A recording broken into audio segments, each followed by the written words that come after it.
Hey guys, welcome to Tyson's Fitness Tips podcast. If you want to lose weight, increase your energy, improve your health and fitness, and look your best, then you have come to the right place. My name is Tyson Brown. I'm a personal trainer, and my job is to help you transform your body by sharing with you the most up-to-date information on health and fitness. I'm going to distill it all down for you into bite-sized actionable steps that you can take immediately to see results quickly. Now, every Tuesday and Thursday, you can expect a brand new episode, which will be a mixture of interviews with top experts from around the world in the fitness space, and as well as solo episodes from myself, sharing with you exactly what action steps you need to take to transform your health, your body, and your life. Also, don't forget to listen all the way to the end of the show, because in the middle, I'm going to share with you a time-saving tip, and it might just be a game changer. I know you're short on time, and this one can save you a lot of time and a lot of energy. So, let's get into the show.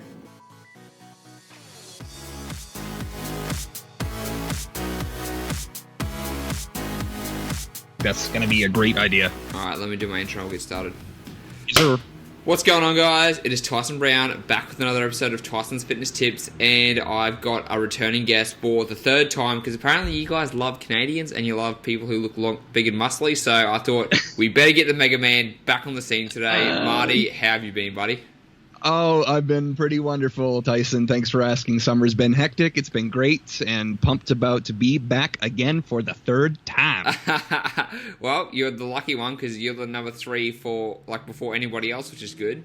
But I'll tell you what, though, I am jealous of your summer over there, because it is too cold here at the moment.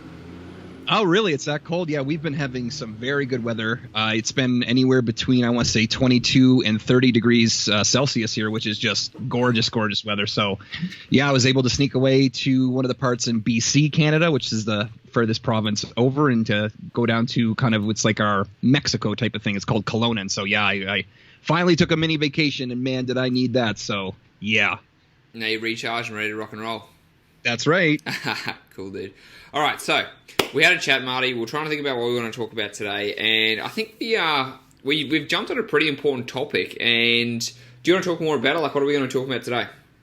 Yeah, sure. This is one of the probably my favorite version of they'll say the pyramid hierarchy, which would be what is your foundation, then going up to what is the least worrisome thing that you should be thinking about. So kind of the foundation as if you don't have this, you're not going to make it in the we'll call it the physique, the health, the fitness world, then versus the working your way all the way up to the things that you shouldn't be worrying about. And most people, I would say, from this pyramid might be a little bit surprised if they're not familiar with it, where their beliefs lie. Because as in, that people will prioritize things that are pretty extraneous, such as which BCAAs are they going to use, and then they won't emphasize things enough such as what they're even looking at for their food balance, or they're not even paying attention to, let's say, overeating or snacking or things like that.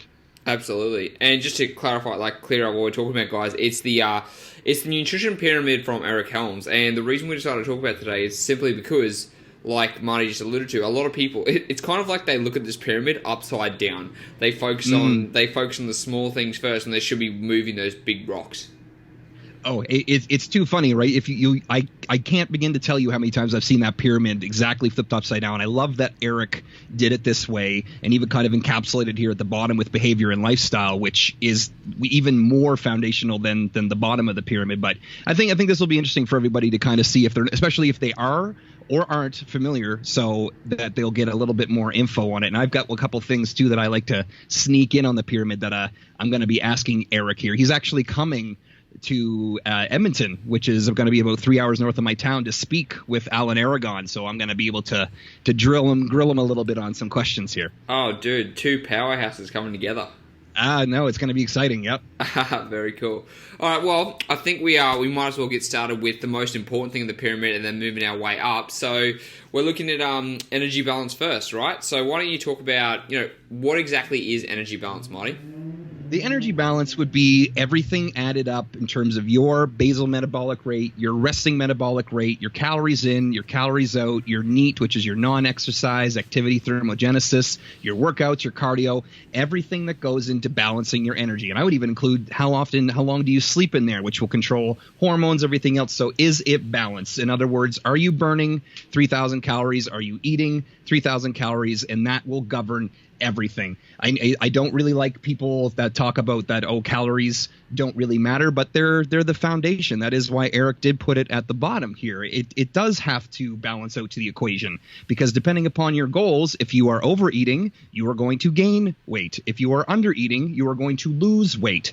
And then the weight is going to be entirely dependent upon the composition of everything, but the balance will still matter most. Whether you gain or whether you lose is going to be completely up to the amount of calorie totals that you come in versus you come out. What have you kind of been preaching over there in terms of that? Do you hear that a little bit much in terms of the calories in, calories out, or what do you think? Well, that's the same thing that I like to talk to people about. At the end of the day, like when I first ever started getting into the nutrition side of things, that's what I learned about, which was this type of pyramid. But I kind of started getting, I guess I got roused by other people talking about, calories don't actually matter, and it can be a whole bunch of other things. But at the end of the day, it all does come back to calorie balance. Like, if you are eating more than you burn, whether that be, and this is the thing that shocks people, even if you're eating, let's say, quote-unquote, healthy foods, if you are eating 3,500 calories and you're only burning 3,000 calories, then you will gain weight, whether that food comes from quote-unquote dirty food, which I'm sure we'll talk about later,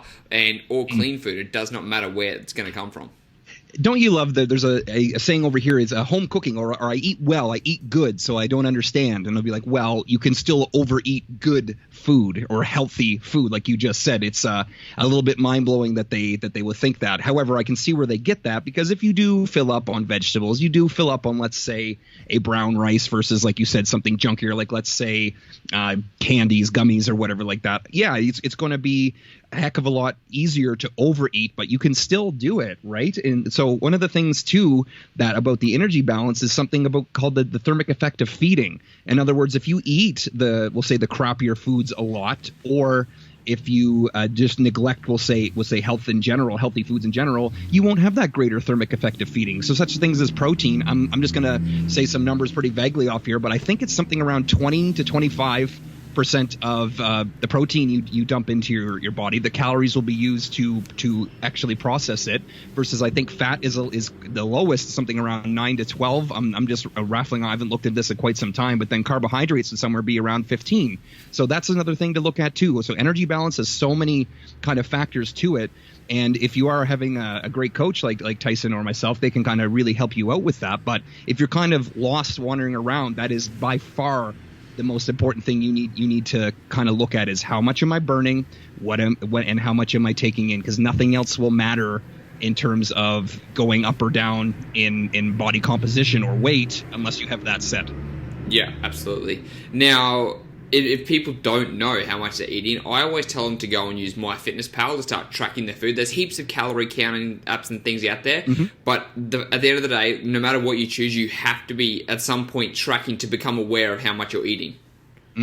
Absolutely. On initial assessments, I will try to get clients to give me a day in the life, even just a couple days. It can be even just one day. And it's not, I just smartened up and now because I'm doing a questionnaire for Marty or Tyson, now I'm going to be super good on the diet. Just know, what have you been eating? As that will give me a ballpark of what they have been eating. Because if I don't have that, even with fancy equations, like let's say I do, I think it's a Harrison Benedict, I think is one of the equations. Yep. And I do that out, and it comes out that they should be consuming 2,300 calories. Okay, cool. If they're eating 5,000, I can't drop them right back to 2,300. That'll put them into such a state of hunger. They'll probably fall off track. They probably want to. So it's kind of finding a hybrid, and that's how I like to coach my clients, in between what they have been doing versus what they should be doing. Because jumping right into that, what you should be doing, can be disastrous.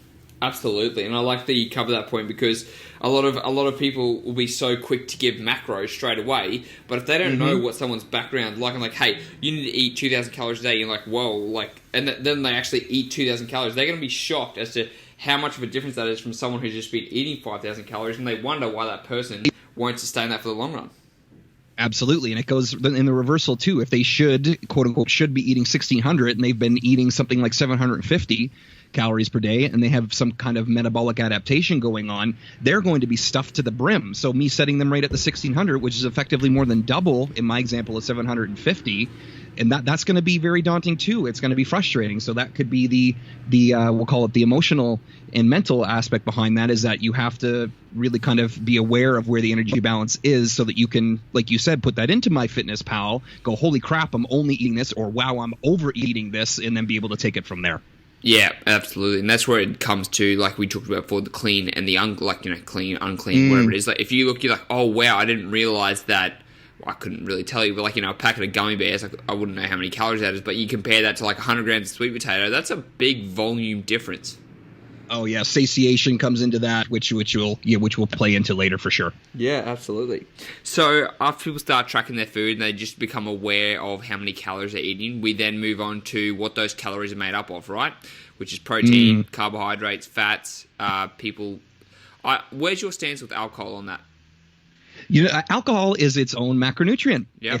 It has 7 calories per gram. And I remember when the science was not first coming out, when it was first being exposed to me, and that kind of blew my mind, as I like to use the analogy of, it's kind of like water in the gas tank. Well, not only now do you got water in the gas tank, but you can't really use the water that's in there. So now you're going to have to expend energy to get rid of it, because alcohol is for the most part fairly useless. And I'm not talking about sugar alcohols or talking about wine, which will have sugar with alcohol. I'm talking about pure alcohol. And it doesn't help for the recovery. It will shut down. I think it's something, Tyson, like if you have something like more than 2 or 3 ounces, so either 2 or 3 highballs or 2 or 3 beers, it completely shuts down a male's natural testosterone production for 48 hours. So that's crazy. Whoa. So alcohol is just, in terms of it being a part of I don't know, we'll say over the top, even, no, I won't want to use the term perfect, but if we're looking at something very serious in terms of the macronutrient breakdown and you're wondering why things aren't progressing, alcohol really does have no place. I'm not saying that you need to wipe it out completely because of social factors and whatever. I'm saying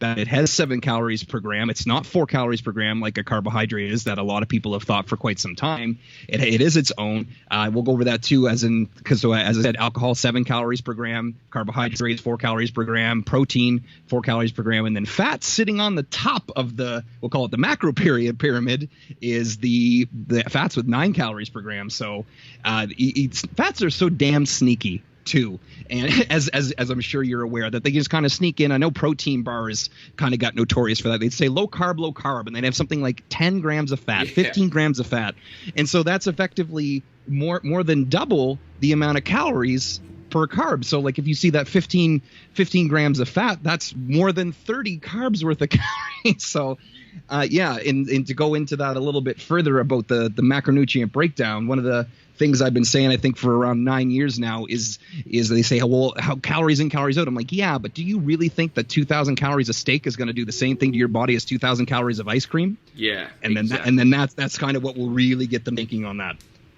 Oh man, I'd much rather a steak, because I'd be so full after 2,000 calories, to tell you that much.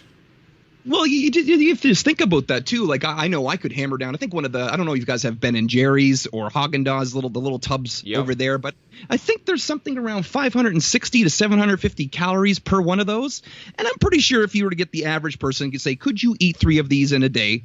They probably could, and that would total up to your 2,000 calories very easily. But there's no way that's going to affect your body composition in the right way. So to kind of go over that, so what would be a steak? That would be predominantly protein. Depending upon the cut, there would be some fat in there, and then there's no carbohydrates. Whereas then if you look at the calories from the ice cream standpoint and the macronutrient standpoint, you have pretty much nothing but sugar, carbohydrates, and fat. Yep. So I don't think there's any protein, unless maybe you get one with peanut butter and it's got 2 grams. That doesn't count, boys and girls. That doesn't count. So yeah, and so you would. So where the whole point of this is, let's say you've got the energy balance. Let's keep using the 2,000 calories just for sake of ease. And so you have 2,000 calories of steak, and so you will effectively start to be able to build and retain muscle due to the protein content in it. But without the protein content, let's say you're doing the Haagen-Dazs diet. I like that, Haagen-Dazs diet. You start doing that, you're not going to be able to start liberating the fat. You're going to feel like crap, and you're going to start we'll say burning muscle, or your body's not going to be able to get it. Yep. Because there's one of the very easiest ways to think about this without going super nerdy like Tyson and I would into the science stuff, is that your body will only get protein, which breaks down into amino acids, from 1 of 2 spots, either your diet or your muscle. So if you're training and you're not having protein come in, how is it going to rebuild and repair? It's going to have to rip apart your muscle to try and build the muscle again. See, that just doesn't make any sense. So you're not now in terms of synthesizing new muscle tissue and it being efficient at that protein turnover. It's just not going to happen. Yeah, amen to that. And that's why I think you just touched on a good point, Marty. When it comes to macronutrients, I'm sure you're on the same page as me. The first thing you focus on is the protein. Oh, absolutely. Like it gets set, and that's why actually I really don't like percentages. And it's great that I know that Al and Eric both agree with me on this one too. Is that percentages can vary, but like you used to see something like 30% protein, 30% carbohydrate, 40% fat. I'm just making up these amounts, but if your protein is not set at an accurate level, which would be, you guys do kilograms there, you guys in pounds? We do kilos, so I usually do 2 grams per kilo body weight. Exactly. That's where, and then once that's set based upon lean body mass, then the other foods can kind of be warped around that too in terms of carbohydrates and fats.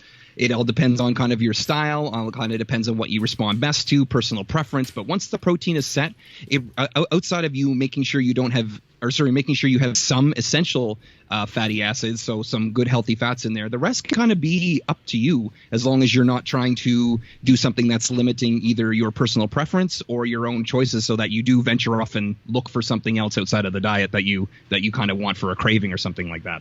Absolutely. I'm actually so glad you said it, because you know as much as I do about all these diets that are out there at the moment. They talk about, carbs are evil now, fats used to be evil, but at the end of the day, it really does, like, as long as your protein comes into account and you have many calories left, whether you want to have a higher fat diet or a higher carbohydrate diet, it's not going to change anything. Not really at all. Like, other than I would be very apt to say that if you rob yourself, which is what most of these popular diets do, but if you rob yourself completely of one of the macronutrients, in other words, you're running a pure protein, pure fat diet versus a pure protein, pure carb diet with no fat, you were going to run into some issues there. Some people can get away with it, and it's still not going to be that efficient because it's not balanced. You're going to be missing out on the micronutrients, which, that might be the one that's coming up in the next pyramid of the scheme here. So you're going to be missing out on some micronutrients there, but you're also going to be missing out on satiation. And it's one of those things that is, as soon as you take away something, it could be even something as simple as, I use the example of a child and a toy. You take away a ball, the kid wants the ball, but now if you give the ball back, it's like, I don't really know. I don't really like, so maybe we'll go play with something else. But it's the moment you take away that macronutrient, the body will start, damn, I can't have it. And that can be even a mental process going, oh, no, I can't have carbs. Whereas I found that the people that will have successes go, I don't want carbs, then that's okay, versus them saying, like I said, that they I don't have carbs, which is going to create that want inside of the mind, inside of the body. But yeah, you nailed it. Just kind of personal preference will be there, and people will end up telling you too. So I would be willing to give advice as saying, don't fall into the trap of thinking that you're going to have to either jack carbohydrates or jack fat levels. Just find out what is best for you, and you can do that with a coach, or you can do that with yourself by using that MyFitnessPal and kind of be playing around with the amounts of fat and carbs once you have the protein set. There you go. Now, I think an important point with that, though, is when it actually comes to, let's say, if someone on the opposite approach didn't want to lose fat and they wanted to gain muscle, would you predominantly push them towards, like, is there a preference there when it comes to carbohydrates or fats? What's your take on that? So you're talking about, like, the goal is to gain muscle and minimize fat gain? The goal is to, bulk. Let's say they're going to bulk, but they want to minimize fat gain. I am a big time fan of, now I would actually lower the protein down. Yep. In terms of, because I love it. I want to say carbohydrate based, but I'll say more predominantly carbohydrates, just due to how quickly muscle glycogen can be reactivated and stored, and just how much they can enter the bloodstream quicker. Because when you have, and even if you do it with fats too, it just might be a little bit slower unless you want to plow yourself full of medium chain triglycerides such as MCT oil or whatever.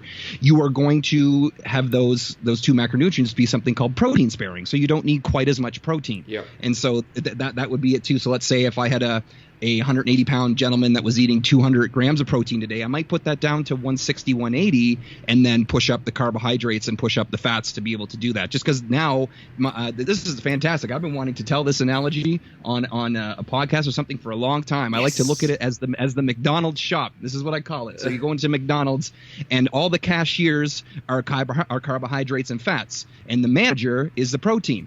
Sure, the manager can do the job of the cashier, but it's better to free up to do something else. So if you put all the carbohydrates and fats on the cashiers, that leaves the manager to be able to do other things and do the managerial duties. But if you rob your body of the carbohydrates and the fats, now the manager might have to step in and take over the till if it's too busy, aka you're trying to build muscle and you got lots of customers in there.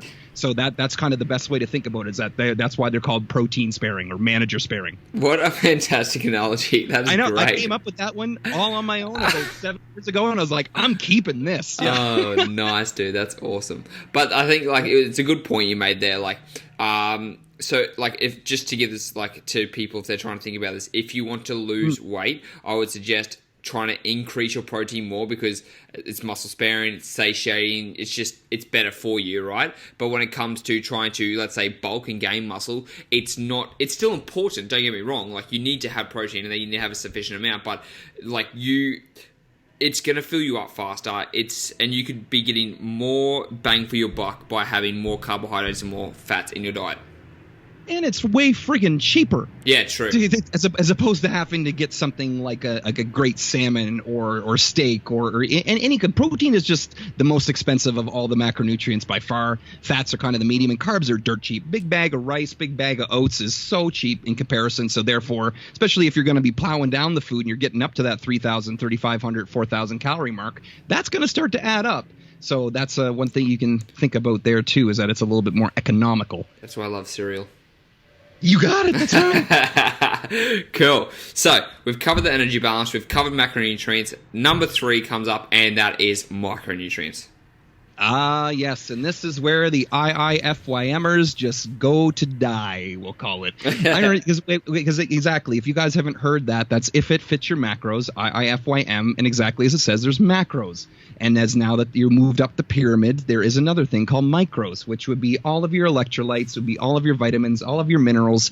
And if you don't have them in balance, then the macronutrients can start to fail you. I have seen countless times where either salt, sodium, potassium, calcium is just not up to snuff, and now bowels are not being regulated. If you don't have enough green vegetables, you're not going to be getting in a lot of the magnesium levels that you need to help balance out your mood and balance out your bowels. They just are so forgotten when that started, especially when that started to come out. If it fits your macros, or just we'll call it macro dieting. Where it happened to micro dieting, right?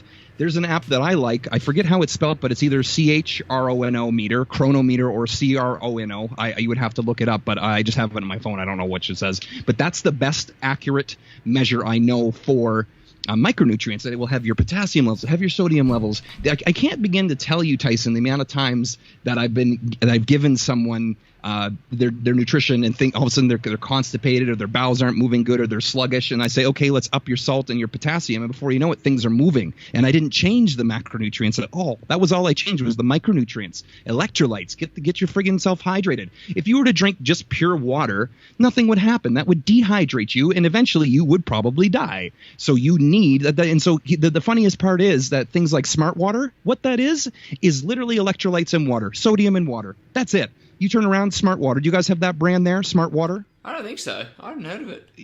It's one of the more famous ones. At one point, I think Jennifer Aniston was promoting it over here. So, and if you flip it around, it will say water, potassium, calcium, magnesium, sodium. That's it. And it's genius, because that's what you need to stay hydrated. It's like Gatorade without the calories. Genius. Interesting. It's so funny because that's actually one thing. Like I didn't think too much about sodium, but that's one thing I tell my clients to hydrate themselves. Every morning they wake up, you have a pinch of salt in your water every single morning to start the hydration process. Well, especially because you're a predominantly intermittent fasting fella, right? Yep. So if you wake up, like you said, and I do the same damn thing, man, I'll actually even put a little bit of potassium powder Or you can even get something called no salt, which it's literally on the shelves here called no salt. I don't know if they'd have it there in Aussie land, but it is pure potassium. That's all it is. And so I'll put both in there because potassium is almost one of the forgotten micros in a sense of you need a crap ton of potassium to have things be balanced out. Actually, even more than your sodium. And sometimes if you don't get the foods that are rich in it, such as I know tomatoes are, they of course banana will have it, kiwi will have it, but let's say if you're robbing yourself of carbohydrates or whatever, it'll be a little bit more difficult to get that in. So supplementing with that can be beneficial to you, but that's perfect. Like you said, you wake up and you are fasting, you're not going to be hydrated probably correctly if you're only drinking pure water. So that little bit of salt in that morning, that's just going to send everything. It's going to fill up the muscles too, which is funny because you need three things in order to store glycogen inside the muscles, or to store intramuscular triglycerides from fats. Glycogen comes from carbohydrates, people. Sorry, I didn't mean to go over everyone's head there. But you need sodium, water, and the carbohydrates. So even if you don't have the carbohydrates there because you are fasting, you're at least going to have the salt, which will go to the kidneys, which the adrenal glands are on top of the kidneys, and that's where it will go, and that will start to actually hydrate you. I can't begin to tell you the amount of times where I've had a bigger bodybuilder or even people that are on prep and they're starting to not be able to get their micronutrients in from their diet that add some salt to their pre-workout water or even their during workout water. Will taste a little bit strange, but all of a sudden now their pumps are back. They're not as fatigued because they're actually being hydrated. And I'll give one last really good example on that is like when you get hungover, and don't act like none of you people out there haven't drunk or been hungover before. And so when you are hungover, I don't know if it's there, but the drink over here is something called a Caesar. And what is a Caesar? Tomato juice, which is potassium, and there's a ton of salt around the rim. And that's what'll hydrate you. Because if you wake up being hungover and you just drink tons and tons of water, you are going to be super frigging thirsty because you're not getting the salt and the potassium in. Or you'll go out and eat grease or whatever. Now there's all the sodium potassium is rushing back in, and that's what's making you feel better, not the friggin' grease. It's such a good point you made there. I just find it very, very funny that people go out and they drink and they wake up and they feel guilty and like, I've ruined my fitness or whatever they do. But then the next choice they make is then they go and eat a shitty food. Like out of all days you choose to eat shitty food, you choose it after the day you've just drank alcohol, which is, like you said, it's inhibited your testosterone, it's inhibited muscle protein synthesis, and now you're going to eat shitty food on top of that.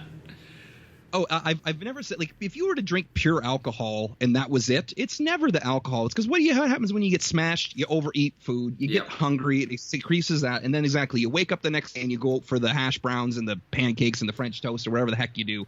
That's the real damage. And I like to say to my clients, listen, if you are going to have something off, you're picking one. You're either having the food or you're having the alcohol. As soon as you have both, now as I use that analogy with the water in the gas tank, and now you're trying to shove crap gas in the gas tank with the water already there, oh boy, that's now you're filling up the trunk with gas, which is going to weigh the car down, which you got to work to get the friggin' gas out of the trunk, for God's sake. So it just doesn't add up, especially if you're doing it on too frequent of occasion. Absolutely, man. Good point.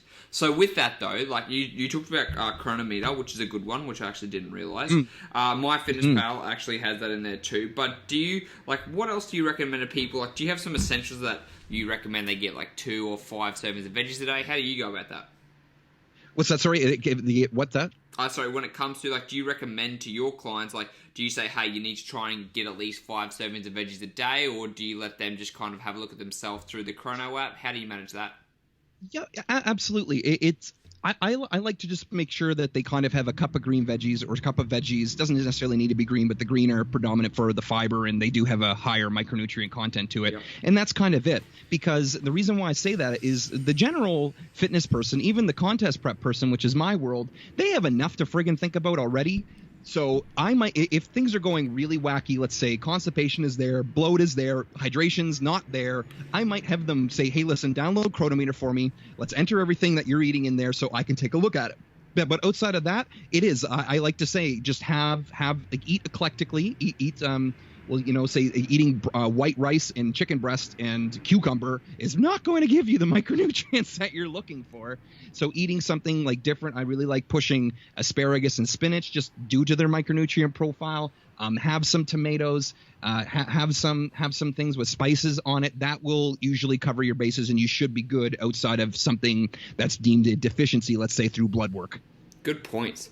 Guys, I like to just say one thing you can do is every 1 to 2 weeks, try and just add in one extra serving of veggies a day, whether it be with lunch or with dinner, or, if you cut up something, like you said, you cut up something that's not tasty, not tasty, you cut up something that's got very little taste, like spinach, chuck it in a shake, put your protein powder in there, you're not going to taste it, but just always try and think about how can you add just a little bit more vegetables in your diet.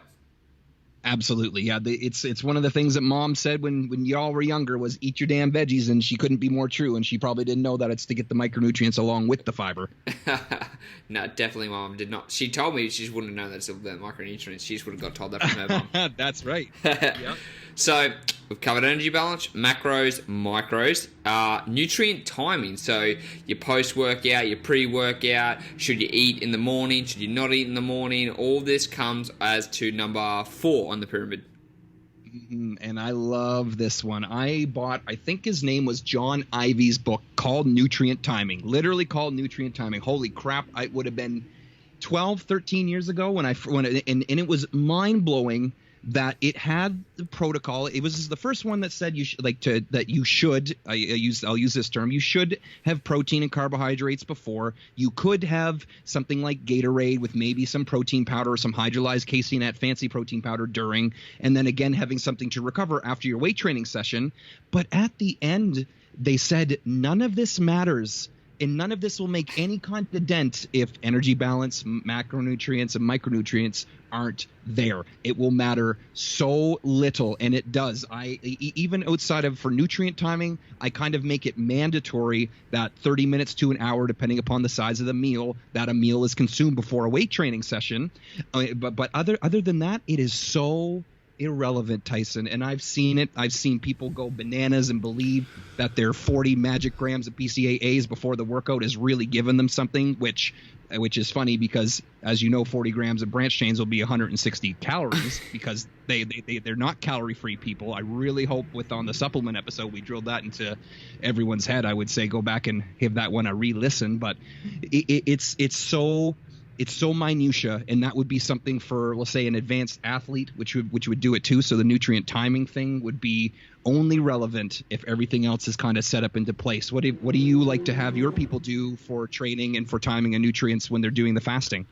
So when it comes to fasting, I always recommend to people, it depends on how they feel, right? Because at the end of the day, if they can eat immediately after a workout, if they've trained fasted, that's fine, because I like to train on an empty stomach.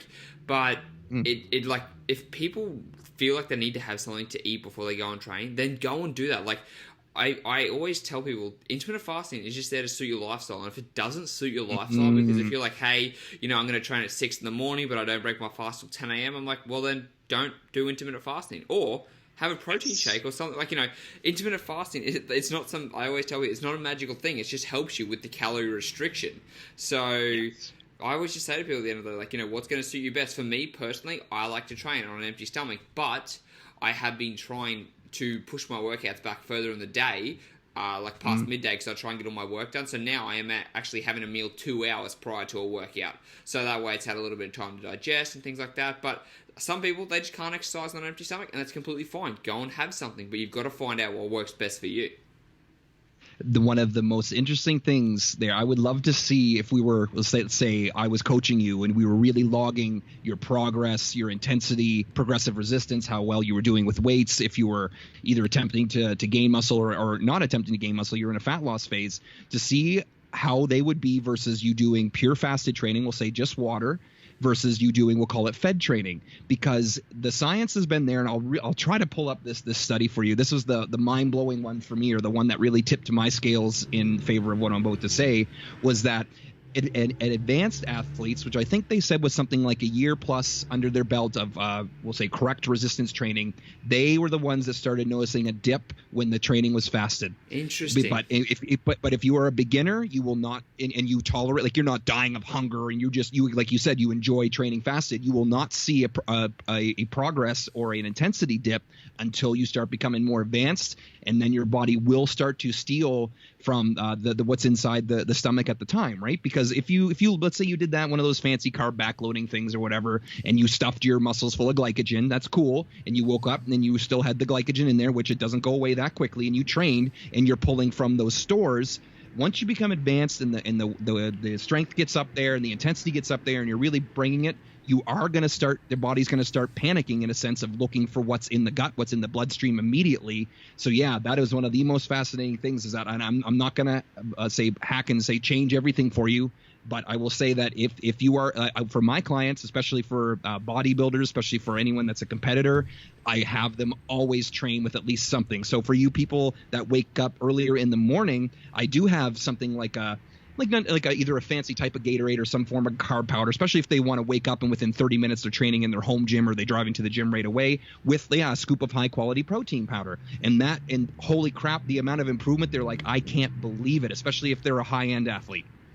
That is very interesting. It's funny you mention that because, like we talk about here, everyone has different approaches, right, guys? And the way that Marty's talking about this, and the reason the studies would obviously show this, is because when you have something in your stomach, when you're weight training, you are using glycogen as a fuel source, right? And if you had that readily available straight away, your body's going to go, oh, sweet, and I can use that immediately, as opposed to what Marty said, is the body's having to kind of, in a way, stress out and go, where am I going to pull all this energy from? So if you do notice that your energy is dipping on an empty stomach, that is the reason why. It's simply because your body cannot access carbohydrates fast enough to give you the energy you need.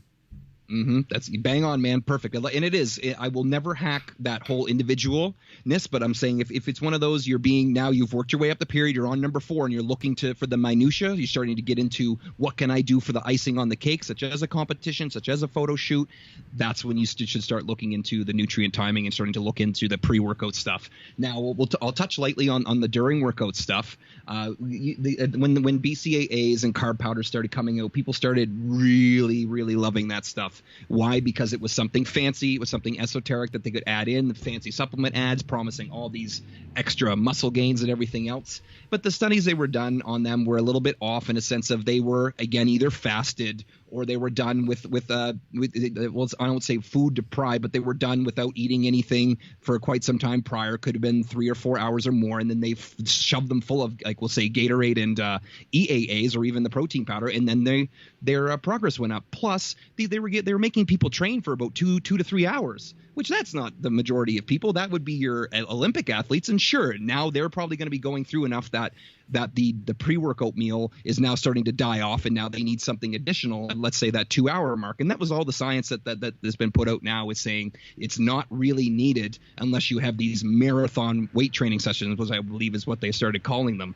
Because if your weight training session is, like, we'll say 45 minutes to an hour and a half or whatever, and you're going to be having a meal after that, then that's going to cover your bases more than enough. Just I don't like to recommend a complete set time, depending upon if they eat an hour or 30 minutes before, but just make sure that you're not waiting about 5 hours in between your first meal and then your meal after your weight training session. So if you are going to train fasted, I would prioritize the meal afterwards being pretty darn quick, within about 30 minutes, just so you're not sitting there with nothing in your stomach, all your glycogen's fried, and your body's going, what do I do now? You get it in you then. That would be the best time. Absolutely, good points there. And like one last thing about that, not just around the workout, during workout, things like that, but it's also, you can have your carbs at night, guys. It's not going to hurt. Okay, you can eat. Oh man, don't get me going on that one. The carbs will not magically you can have them all in your last meal and you're not going to get fat. Again, but what was that? What does that go back to? Energy balance. Yep. The same thing with nutrient timing. I'll say one more thing on it here, is that the science came out and they said anywhere from 2 to whatever, I think it was 8 meals, made no difference on physique composition changes. One meal, yeah, it panned out very poorly for metabolism, and that's why you'll hear the whole thank gosh I remember this. That's why you'll hear the eat every 2 to 3 hours to stoke the metabolic furnace. Wrong. That has been disproven entirely.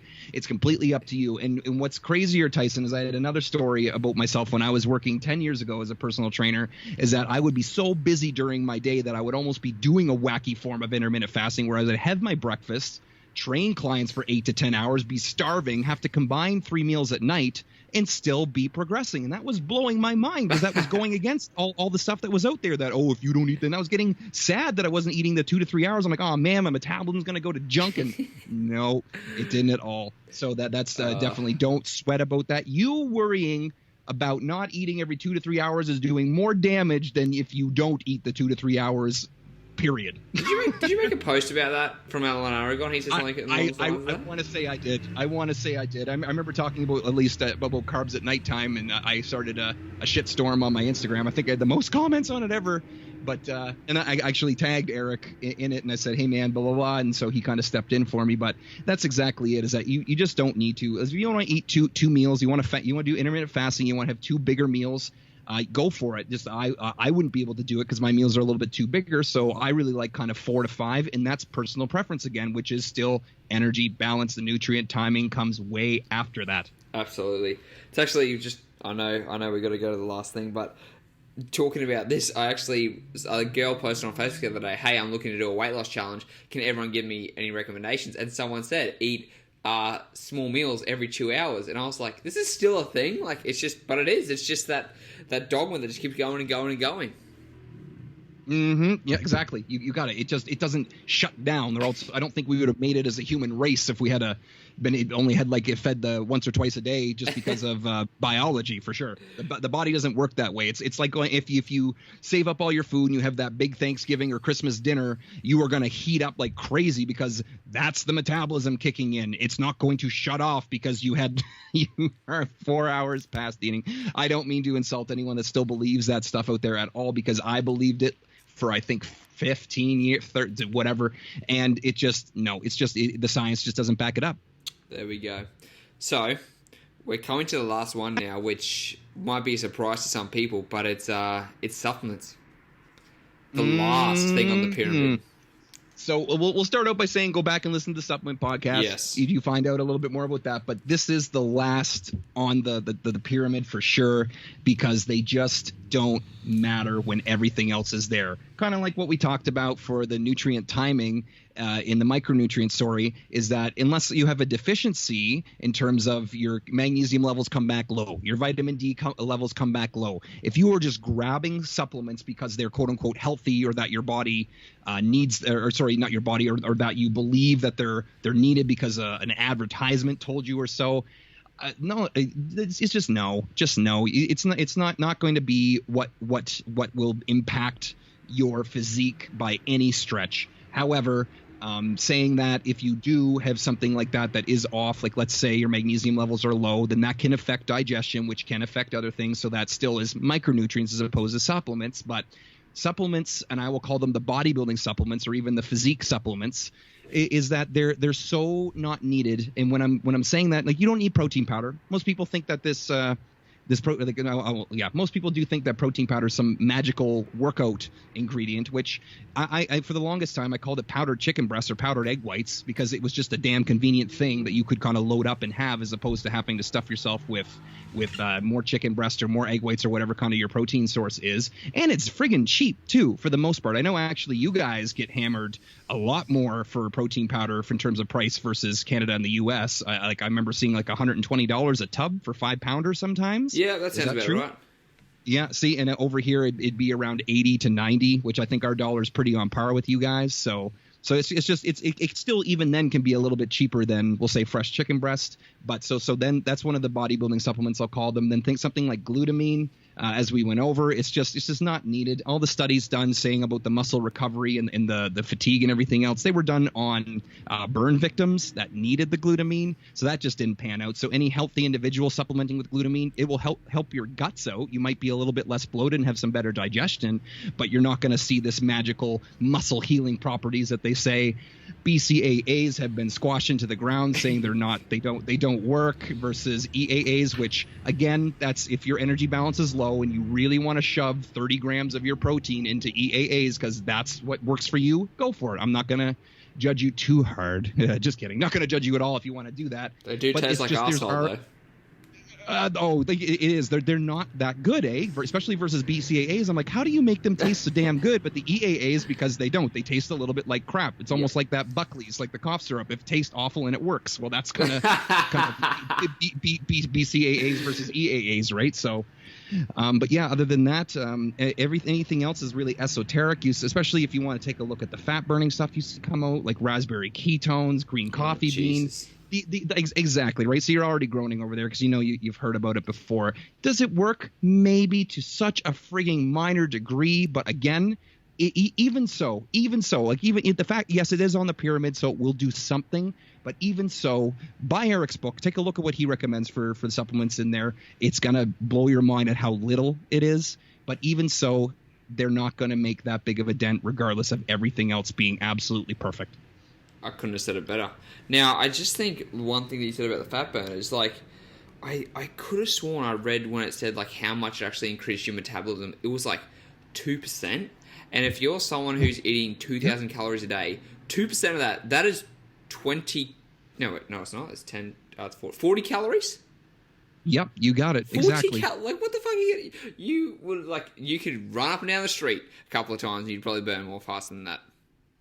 Oh, absolutely. Like it's like even the fat burning stuff. Like let's say it does shove off 1,000 calories. 100 calories. Didn't mean to say 1,000. Let's say it does shove off 100 calories. Which okay, cool. 100 calories over 7 days. 700 calories. Okay, maybe. Even then, just like you said, get up and move. Just eat a little bit better, because that 100 calories, I think ketchup is 5 carbs per tablespoon, which 5 times 4 is 20 if my math's not terrible. So that's an extra less 4 squirts of ketchup. And there you've already hit that 100 calorie mark. Like, and that's some of the stuff I have to go into with my contest prep people. And even gum is around 1 or 2 carbs per piece. You have a pack a day, that's 24 carbs.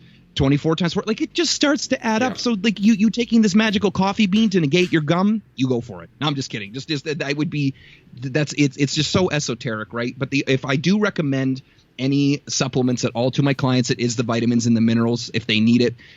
Sometimes I like giving people eggshell calcium if they're not getting it from their diet, because it will help regulate their bowels. Even potassium powder, like I mentioned to before, which is technically a micronutrient, but it's still supplementing the diet because I've taken out the food that requires it. And when you're dipping into something like a little bit more of an aggressive fat loss phase, that's when these supplements can kind of come into play. I remember Lyle McDonald's Rapid Fat Loss Handbook way back in the day. It said that you should be supplementing with magnesium, you should be supplementing with potassium, and using extra salt, because it's true. It's just flat out true. Because that's when you start to need them, because the diet's not getting them anymore. That's what they're for. It's called supplements for a reason, not foundation mints. They supplement your diet. They don't foundation your diet. Amen to that. And one more point you said about that is you said aggressive fat loss, right? A lot of people, if you're the average person and you're not going to be in competition, you're not going for a photo shoot or something, you do not need aggressive fat loss, okay? You need to be persistent and consistent with it, because if you go aggressive, you've seen how many people, and you've probably done it yourself, where you've lost it all and you've put it back on. So you don't need to be, I've got to supplement all this because I've got to get it off in 6 weeks. Like, why? Why do you need 6 weeks minimum? Aim for 12, aim for 16, and be persistent with it. Absolutely. That's it. Exactly. I couldn't have said it any better. It's perfect. Cool, dude. So that is that's the nutrition pyramid. First comes energy balance. Most important thing, the most important thing, guys, okay, energy balance. And then macronutrients, your protein, your carbs, your fats, alcohol. Macros, which is all your veggies, you got to get more vegetables in. A good idea too would be just go and get a blood test and to see, are you deficient in anything? Are you deficient in anything like vitamin D, like magnesium, like Marty talks about before, so you can actually see, do you need to use supplements to help with those micronutrient deficiencies? Meal timing, pretty much irrelevant. And then lastly is supplements. And that's it. You got it. Absolutely. You know what? I will add in my sneaky one. Yes, please. That I would like is, if you look at the very bottom of if anyone wants to bring up Eric Helm's nutrition pyramid, there's behavior and lifestyle. Yep. That's kind of underneath energy balance. And the one thing, if I had to say, that's probably the most important question on my assessments that I have weekly, or when I have an initial intake form from a potential client, is sleep. Oh, dude. And that's the only if you are looking, let's say you're bang on with the energy balance, you're bang on macros, nutrients, supplements, sleep and slime time and everything, you sleep. Yeah. If you get 6 hours or less, there is no debate on this. Matthew Walker has a book called Why We Sleep. It is 14-hour audiobook I've listened to. It blew my mind. He has a Joe Rogan podcast. It's 2 hours. You can look up Matthew Walker, Joe Rogan podcast on sleep, and it will blow your mind. But it doesn't matter who you are, 6 hours or less is so detrimental to not only recovery, fat loss, hormone regulation in terms of like leptin and ghrelin and all the other fancy ones that go into there. 7 to 9 hours, people. So if everything else is adding up and you're going, okay, those two crazy guys, Marty and Tyson, just talked about this pyramid. I'm doing it all right. What is going on? Look at your frigging sleep. Yep. 100%. Oh my god! I just actually finished that book too. It is fantastic. Oh, like guys, yeah, that's fantastic. There was one thing like you need to read about. It's like sleep and go like get on an audiobook because he's got a great voice too. Whoever's reading it, so it's like it's not boring. It's very exciting. The things you learn, you're just like no shit. Oh, it like the whole, and like even going, I won't go into it too far because I know we've already talked so much, but things like people that say, I get 6 hours and I feel good. No, you don't. Yeah. And it's one of those, you just don't know how good it feels to get that consistent 7 to 9. Like there's no one safe from that out there. It's just, yeah. So sleep on top of all this, behavior and lifestyle, keep your mental and your emotional centers good. Do the nutrition pyramid to the best of your ability and sleep, people. And you can't catch up on the weekend. Sorry. Yeah, sorry, there's no such thing as sleep credit. Ta-da! That's right. Damn. Anyways, Marty, that was an awesome podcast. I really enjoyed you coming on and talking about. I'm like, it's good to know that there are other people out there who are not spreading bullshit. Right? At the end of the day, we're talking about what's important, what's actually going to get results for people, and what we just delivered here. If you guys follow that, like if you follow exactly what we've talked about today, you will see a result. I can guarantee you that. Absolutely, I can too. You wouldn't need anything else other than that. You nailed it. Hell yeah! Thanks very much for having me back on, man. I really, really appreciate it because it gives me a chance to make sure I'm not crazy. Gets a chance to talk with you and get kind of, we'll say, the good word out, right? Yeah, that's it. Now, before you go, tell everyone where they can come and find you again because I know people want to be sneaking at your Instagram. Yeah, that's right. They can go to Mega Marty Coach on Instagram. They can go to megamarty.com, and you can find me hanging out there. I do spend some time on Facebook, but it's mostly Instagram and on my website, so that would be awesome. All right, guys, I'm going to put all those notes in the show link. You can also see the Eric Allen's pyramid there too, and make sure you start knuckling down on that pyramid. All right, till next time, speak to you guys then.